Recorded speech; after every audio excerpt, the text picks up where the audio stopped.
Hi everyone, welcome back to Country Kitchen. Today I am doing fried chicken.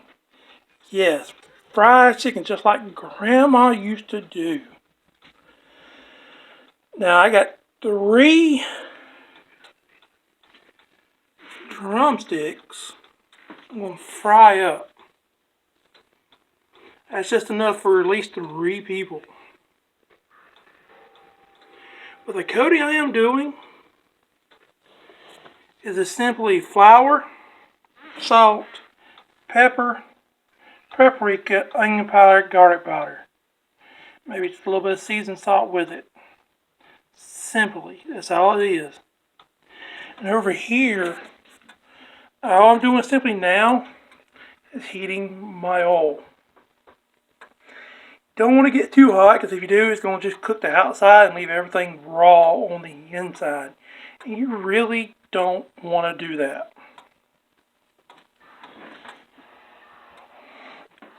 Because this is not very appetizing, trust me. But now, simply all I'm going to do is take my chicken. Remember, always wash your hands. And simply put it in the flour mixture. Lightly coating it. Your flour mixture can simply consist of any kind of spices or anything you really want in it. It's all up to you how you prefer yours. Now I'm going to bring it over here and test my oil and make sure it's really hot. Just simply a little bit of flour in there. And to me, I believe it's ready. Here I go. Drop first piece in first. Look there. Frying away. Now, you really want to fry your chicken accordingly. Make sure it's really done in there. You can take a food grade thermometer and check the internal temperature when it is done, just to make sure. Me, after cooking it for so long, I just kind of judge it. Piece number 2. Now you really don't want to overcrowd your pan. Overcrowding it simply is going to not let your chicken cook evenly. You really want to make sure it's done all the way through. I'm going to let it sit on this side at least 5 to 6 minutes. Because these are drumsticks, so they won't be there as long. As you can see, I got all 3 pieces of chicken in a pot. Usually I do it in a cast iron skillet, but considering it's only 3 pieces, I really don't need that big old cast iron skillet. I'm simply just using a regular pot. I know cast iron skillet makes fried chicken a whole lot better, but when you ain't got very many, this is just as simple as you can get. I'm also going to be frying along with it breaded okra, fried okra. Normally I do bread my own and fried my own okra, but it's hard to get the breading to stick to your okra just right. Can't complain, I always thought my grandma did it homemade too, but when she always told me if she can't get it fresh, this is the next best thing. So as soon as the chicken gets done, I'm going to fry this up. And that's going to be my side for the night with this chicken. As you can see, chicken is cooking away. But like I said, you really want to make sure your chicken cooks thoroughly. You really don't want nobody to get sick. I say 5 to 6 minutes on each side would do it. Altogether, altogether it's going to be cooking at least 10 to 15 minutes the most.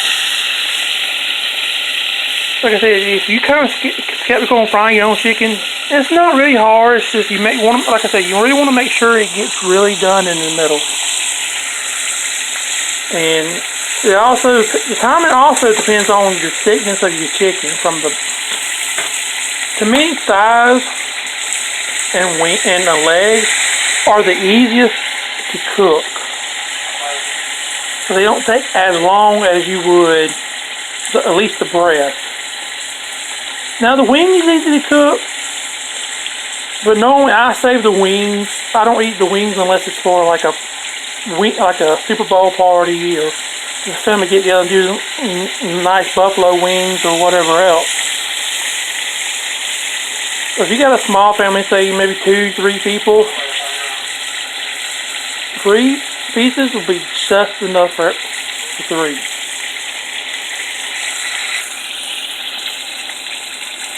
Okay, as you can see, it was now time to flip the chicken, but be careful because the oil is hot.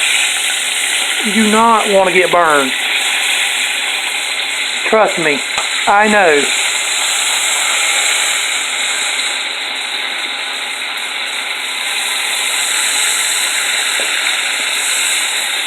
See how golden brown it's looking? That's the color you're looking for in your chicken as it's cooking. Another 5 to 7 minutes and this chicken will be done. Okay everyone, as you can see, the chicken is done. How's that look? Nice and golden brown. That's the way I like it. Now you want to put your chicken on paper towel, newspaper, or whatever. Soak all that grease. Now look at that chicken. How's that look? Now it's time for the okra. But I'm going to add this okra one at a time, a couple pieces at a time. It's so hot.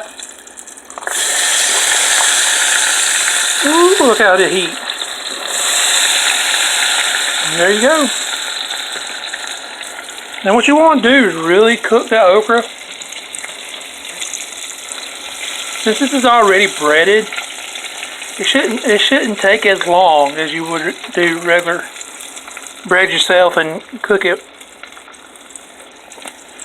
This is simple, especially if you don't really want to cook that much. I think fried okra is a good southern thing, because any kind of restaurant around here you go to, you find fried okra on the menu.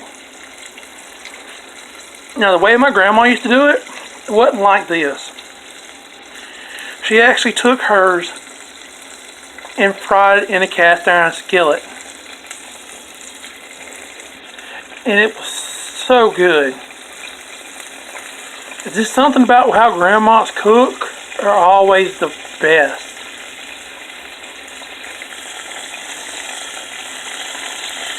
In future videos, I'm going to show you how my grandma made homemade biscuits. Trust me, I wish I had homemade biscuits to go with this. That's for a future episode. The okra's looking about done. So why don't we plate it up? And there you have it. Fried chicken with fried okra. And for me, luckily, I had some leftover macaroni and cheese. If you like this video, leave a like. If you dislike, leave a dislike. Also, if you want to see something featured on this show, leave a comment below. And as always, y'all have a God bless day.